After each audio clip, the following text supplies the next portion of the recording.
Welcome to Chillin' 101. We hope this video helps. In this video, I will explain how to make fried rice powder at home. First, gather your ingredients: uncooked rice, such as jasmine or basmati, and your preferred dried spices like garlic powder, onion powder, and a pinch of white pepper. Ensure you have a clean skillet or wok and a reliable spice grinder ready for the process. This simple preparation will elevate your home cooking significantly.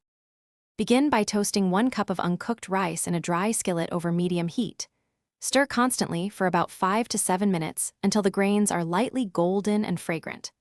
Let the toasted rice cool completely, then grind it into a fine, flour-like powder using your spice grinder. Next, grind your chosen dried spices, like 1 tablespoon of garlic powder and 1 teaspoon of white pepper, to a very fine consistency. Once both the rice and spices are finely ground, combine them in a small bowl.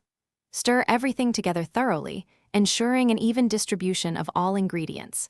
For optimal freshness, transfer your homemade fried rice powder to an airtight container. It will maintain its potency and flavor for up to 3 months when stored in a cool, dry place. This blend is now ready to transform your dishes. To use your fresh fried rice powder, simply add 1 to 2 tablespoons per serving during the final stages of cooking your fried rice. It will infuse your dish with a rich, savory depth. Don't limit yourself to just fried rice. Try it in stir fries, noodle dishes, or even as a seasoning for roasted vegetables. For an effortless home, check the description for a link to the Shark AI Ultra Robot Vacuum and other great deals. This powder truly elevates everyday meals. Thanks for watching. Consider subscribing if we helped you.